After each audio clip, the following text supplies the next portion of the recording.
할렐루야. 이제 우리가 이런 말씀을 들으면서 우리 대한민국도 기독교의 복음 위에 세워진 나라인 걸 믿으시기 바랍니다. 그러니까 예수님의 십자가로 세워진 이 나라가 더 이상 공산화가 되면 됩니까? 안 되죠. 근데 내가 이런 얘기를 하면 사람들이 오해를 자꾸 하는 게 뭐냐면, 왜 목사가 정치를 해? 이런 얘기들을 많이 한다고. 근데 사람들이 오해하는 게 있어. 그게 뭐냐면 정교분리, 정치, 이게 교회가 나라 일에 간섭하지 말라 이렇게 말하는데 그건 오해예요. 여러분 아셔야 돼요. 교회가 세상이 잘못되는 걸 그냥 놔두면 심판받습니다. 우리 하나님을 인자하고 사랑 많으신 분으로만 보면 안 돼요. 소돔과 고모라 성이 외칠 때 회개하지 않으니까 의인 10사람만 있어도 하나님이 멸망시키지 않는다고 그랬어요. 회개하자니까 하나님이 소돔 고모라 성을 싹 쓸어버리잖아요. 이스라엘 백성을 구원하기 위해서 애굽의 장자들을 다 죽여버리잖아요, 하나님이. 노아의 홍수 사건 때 보세요. 세상을 싹 쓸어버린 분이 하나님이야. 그래서 우리가 바르게 하나님의 뜻대로 살지 않으면 대한민국을 하나님이 심판한다니까요. 목사들이 나라를 깨우치고 일깨워줘야 되는 거야. 그러면 이런 설교를 하면은 왜 목사가 강단에서 정치 얘기하냐? 여러분, 정치 얘기하는 게 아니라고요. 그래서 이 정교분리가 뭔지를 제가 좀 설명 좀 해줄게. 이 정교분리를 제일 먼저 외친 사람은 미국의 3대 대통령인 토마스 제퍼슨이 한 얘기야. 이 사람이 정치를 하면서 보니까 국가 권력을 잡고 정치의 통치자가 되고 보니까 통치자가 얼마든지 법을 만들어서 제재를 할 수 있는 거예요. 그래서 이때에 이런 얘기합니다. 연방의회는 국교를 정하거나 또는 자유로운 신앙생활 행위를 금지하는 법률을 제정할 수 없다. 여러분, 정교분리가 뭐냐면 정치 권력이 우리의 신앙생활하는 행위를 금지할 법을 만들어서는 안 된다. 그게 정교분리야. 근데 우리는 권력자가 마음대로 교회를 제재하는 건 괜찮은 줄 알아. 그게 아니거든요. 왜냐하면 자기가 권력을 막 가지고 있어 보니까 나라의 권력자가 교회를 얼마든지 제재할 수 있는 거예요. 그래서 거기 보면 3가지를 걸었어요. 이분이, 이 토마스 제퍼슨이 정교분리 원칙의 규정이 3가지입니다. 이게 미국에서 나온 거예요. 정교분리가. 첫째, 정치는 교회 활동을 관여하지 마라. 교회에서 하는 이 봉사활동이나 여러 가지 하는 활동을 간섭할 수 없다. 정치는, 정부가, 교회는 하나님의 선한 사업을 하는 거예요. 여러분, 교회는요 하나님 정부예요. 하나님 정부. 하나님의 명령을 따라 사는 거예요. 아멘이에요? 그런데 이게 사람이, 주권자가 된 사람이 교회를 관여해서는 안 된다, 이 얘기를 하는 거예요. 두 번째 가서는 정치는 교회에 해가 되는 법을 만들지 말아야 된다. 그러니까 지금 우리나라는 지금 포괄적 차별금지법도 통과되기 직전이고 말이죠. 감염 예방법이라는 걸 통해서 교회 폐쇄법을 만들고 말이죠.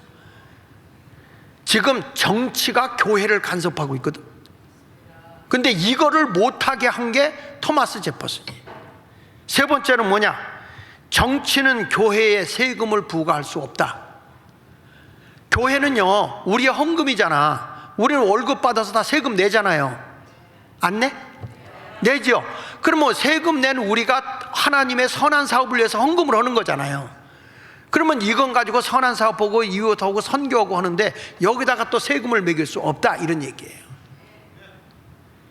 그래서 세속 정부로부터 종교의 자유를 보장시키기 위해서 만든 법이 정교분리요.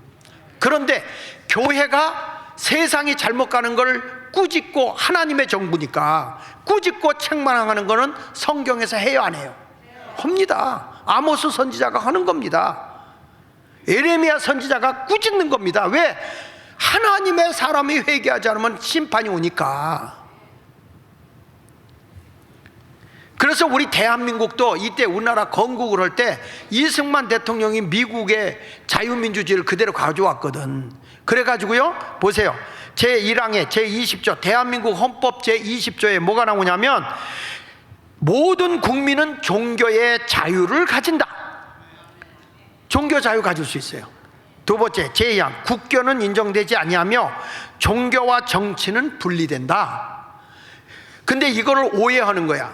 종교와 정치가 분리된다는 말은 정치가 종교를 간섭하지 못한다는 의미인데, 이게 종교가 정치를 잘못해도 간섭하지 말라 이런 뜻이 아니라고요. 그 밑에 보세요. 여기서 정교 분리는 미국과 마찬가지로 세속 권력과 종교 권력을 분리하여 종교의 자유를 보장하라는 의미이지, 종교가 정치에 간섭하면 안 된다는 의미가 아니다. 반대로 정부는 종교를 간섭 또는 침해해서는 안 된다, 이 의미가 정교 분리예요. 그런데 일본이, 넘겨서 주세요. 이게 종교 정책을 쓰면서 일제 30년 때 하도 예수 믿는 사람이 독립운동을 하니까, 민족운동이잖아. 3.1운동 할 때도 여러분 대부분이 기독교인들이잖아. 불교인들도 있고.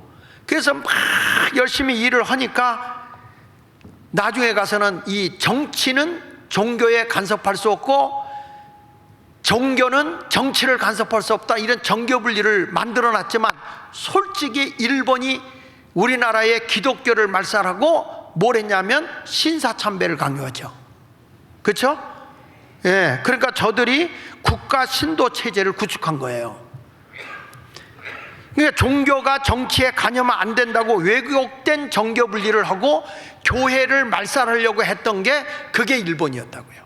근데 이 잔재가 지금까지 우리에게 온 거예요. 근데 이승만 대통령은 처음에 딱 우리나라가 자유민주주의, 우리나라가 그동안은 왕정정치 아니에요? 고종황제 왕정정치였잖아요. 그러니까 이게 자유민주주의 국가를 세울 때 제일 먼저 하도 우리나라가 이 공산주의 세력이 많으니까 누가 빨갱이인지 아닌지 모르는 거예요. 그래서 제일 먼저 이승만 대통령이 누굴 찾아가냐면 영락교회 한경직 목사를 찾아가요. 그래서 정치 좀 해달라고. 근데 한경직 목사가 거절해요. 안 한다고. 근데 누가 들어갔냐? 많은 목사님 들어갔지만 그 가운데 처음에 국회에 들어갔는데 목사들이 좀 들어갔죠. 그 가운데 우리 감리교 목사, 종로에서 목회하던 감리교 목사님인 이인영 목사님이 국회의원이 됐어요. 이때에 국회가 열리면서 믿지 않는 사람도 많지만 우리나라에 이렇게 자유민주주의를 국가를 허락하신 분은 하나님이다. 그러니 여기 믿지 않는 국회의원들도 계시겠지만 우리 기도하고 대한민국을 출발합시다. 입법부를 출발합시다. 그래서 기도로 시작하는데 이인영 목사님 나오셔서 기도하십시오. 그래서 대한민국을 세울 때는 건국의 대통령이 정동 제1감리교회 이승만 장로가 세웠고, 그리고 입법부에 제일 먼저 기도로 시작한 게 감리교회 이인영 목사예요. 이게 기도문이야. 우리나라에 그래서 국회 일지를 제일 첫 페이지를 띄면 우리는 기도로 시작한 나라야. 기도로. 대한민국이. 그러니까 여기 보세요. 우리나라 세울 때 종교가 정치를 관여할 수 있었냐? 종교가 정치에 대해서는 잘못하는 걸 지적하고 간섭했어요. 그러나 정치가 교회를 간섭해서는 안 된다, 이걸 얘기하는 거예요. 넘겨서 보십시오. 근데 이게 이제 러시아에서도 기독교인이 9천만이고 있을 때 볼셰비키 혁명이 일어나요. 이 볼셰비키라는 것은 당시의 노동자들, 그리고 당시의 군인들, 이런 사람들을 가지고서 혁명을 일으키죠. 쉽게 말하면 이 노동자 중심으로 이 공산국가를 세우는데, 이때 이제 세운 게 소비에트 사회주의 공화국 연맹을 세운 거예요. 이거를 얘기해서 소련 이렇게 하죠. 근데 이들이 이 볼셰비키 혁명에서 공산국가 사회주의 국가를 세우면서 한 게 뭔가 보세요. 첫째가 교회재산 몰수예요. 교회재산 몰수했어요. 두 번째 뭐냐? 종교 교육을 금지시켰어요. 세 번째는 종교는 인민의 아편이라고 했어요. 왜 그러죠? 종교가 잘못된 거를 지적을 하면 정치가 안 된다고 생각한 거예요. 여러분, 교회는 정의입니다. 하나님의 나라의 지배를 받아야 됩니다. 그러니까 이게 국가를 깨우치기 위해서, 그래서 여러분 청교도 혁명을 일으켜서 영국의 군국주의를 자유민주주의 국가, 법치국가로 만드는 게 그게 청교도 혁명이잖아요. 예, 그게 영국의 혁명이라서 그 청교도들이 미국으로 건너가서 거기들이 양반과 식금으로, 지금으로 하면 신분제도가 고위직과 천민, 노예가 많았잖아요. 그때 이거를 남북전쟁, 청교도가 남북전쟁을 일으키면서 혁명을 일으켜서 자유민주주의 시장경제를 세운 게 바로 종교계였어요. 종교계. 그러니까 모든 나라를 바르게 일으킬 수 있는 그런 것도 종교계에도 있었지만은 사상적으로 잘못 가면 역사적으로 공사나 혁명이 일어나는 거예요. 그러니까 중국도 하나의 혁명이 일어난 거잖아요. 장개석이하고 모태통이하고 혁명이 싸움이 붙어갔는데 장개석이가 밀린 거 아닙니까? 그러니까 장개석이는 국민당을 가지고 있었고 모태통이는 공산당을 가지고 있었는데 결국엔 공산당이 이겨서 대만이 그래서 밀려난 거잖아요. 그 공산주의화가 된 거죠. 그래서 중공이라고 해요. 중공. 그러니까 이런 것을 우리가 좀 알아야 되는데, 근데 대한민국 정부의 형태를 한번 보자 이거예요. 지금 어떻게 됐는가, 왜 이런 얘기를 여러분에게 하는지. 여기 보면은 첫째는 종교인 과세를 하면 안 되잖아요. 이게 정치는 종교를 간섭할 수 없잖아요. 근데 2018년에 우리나라도 종교인 과세가 통과가 됐어요. 그래서 종교인도 지금 과세를 냅니다. 목사들도 세금 다 냅니다 이제. 그리고 두 번째 가서는 차별금지법 제정을 시도하는 거예요. 아까 얘기한 대로 2007년부터 계속 법률안이 올려가는 게 뭐냐, 차별금지법. 근데 여기서 이제 더 세세적으로 가는 거 보세요. 이게 이제 차별금지법을 헌법에서는 통과를 안 되니까 어떻게 했냐면 지자체법으로, 조례법으로 통과를 시켜버렸어요. 여기 보십시오. 지자체 인권조례 했는데 거기서 성평등, 이게 이제 포괄적 차별금지, 남성 여성이라는 제도를 없앱니다. 여러분, 이제 남성 여성이라고 안 써요. 어떻게 되느냐, 사람이라고 써요. 사람이 먼저다. 그래서 공산주의자들은 혼방을 해도 괜찮아요. 여자 남자가 동등해요. 이게 그래서 사람이 먼저다 누가 했죠? 북한의 사상의 핵심이 사람이 중심이다예요. 남녀 여자가 아니고요.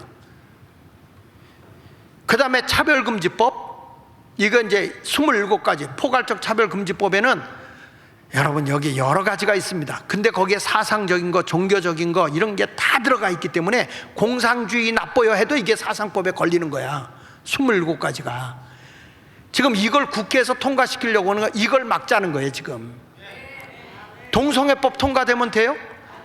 동성애도 이제는, 그전에는 젠더 문화라고 해서 남자가 성기를 제거해버려서 여성화돼야 그게 됐는데, 요즘에는 나는 여성으로 살래요 그러면 그냥 다 남자 그대로 다 소유한 채로 여성이 되는 거야. 그래서 목욕탕에도 남자의 그걸 달고 여탕에 들어가는 거야.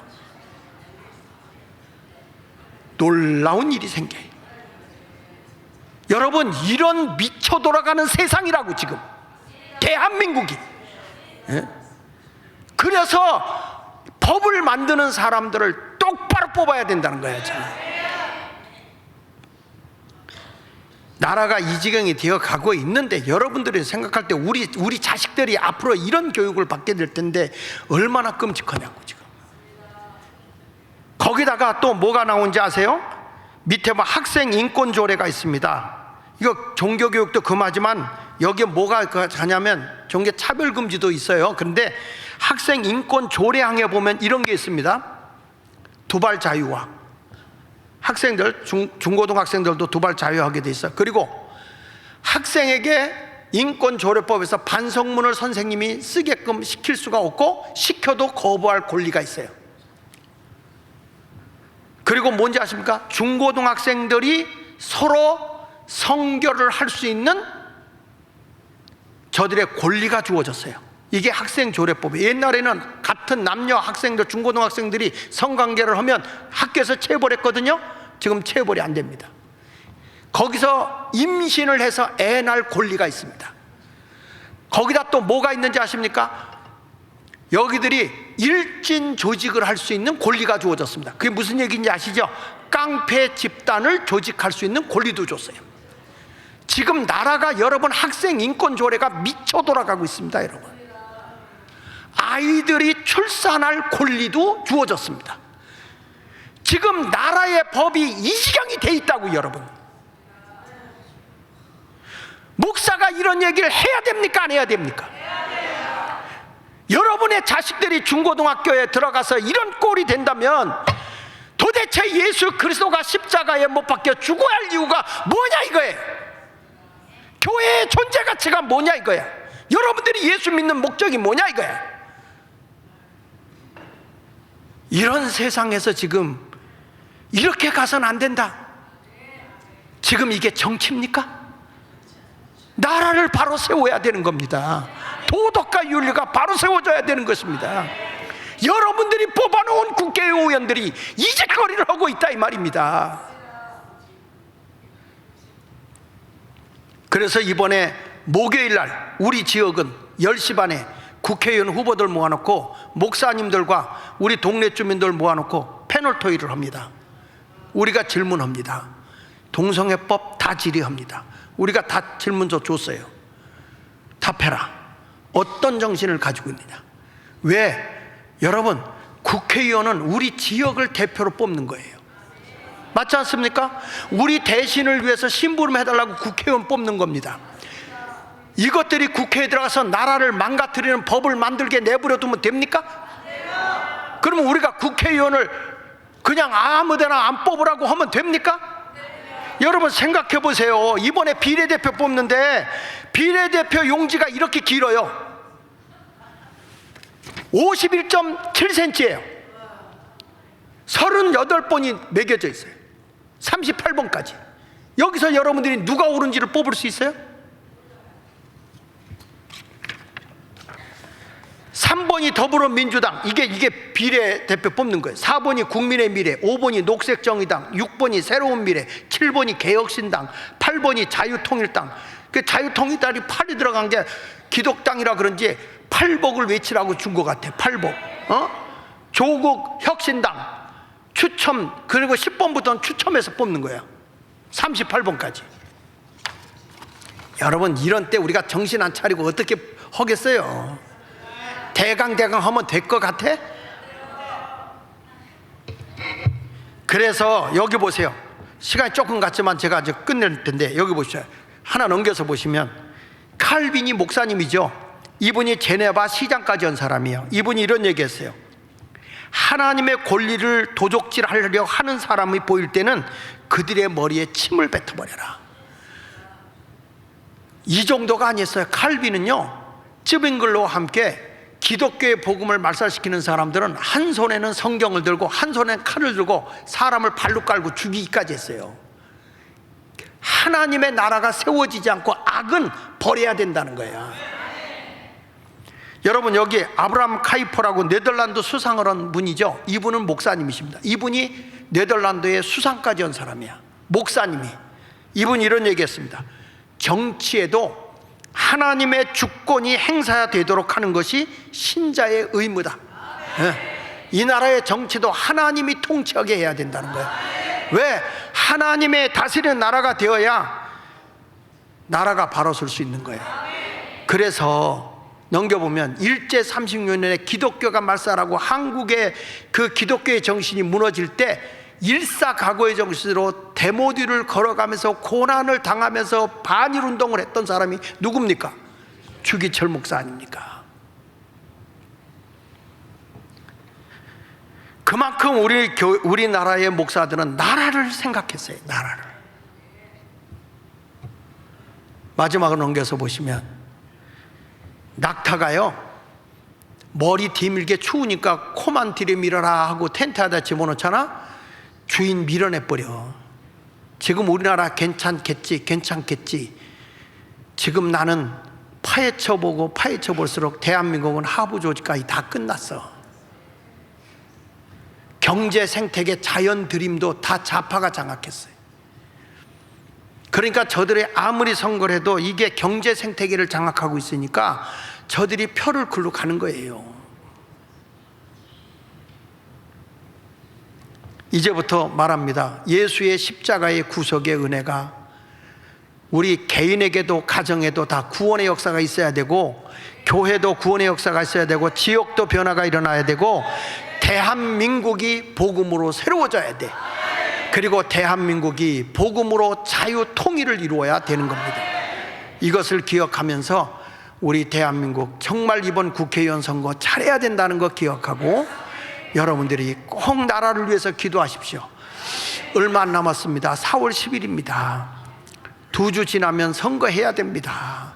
여러분 위해서 기도해야 됩니다. 우리 나라를 위해서 이번 고난주간입니다. 이번 주간 고난주간인데 나라를 위해서 한 주간 동안 기도하시고요. 그리고 오늘 오후 4시에 나라를 위한 우리 구국기도회 있잖아요. 1시간 동안 나와서 같이 기도해 주시기를 바랍니다. 나라가 이 정도로 심각하기 때문에 여러분들에게 설교 시간에 시간이 가는데도 이렇게 얘기하는데, 요것도 4월 10일 지나면 안 하려고 그래. 여러분들이 말 안 들으면 어떡하겠어? 우리 모두 하나님의 뜻을 이루어드리기를 축원합니다. 다 같이 우리 한 음성으로 기도하는 시간을 갖도록 하겠습니다.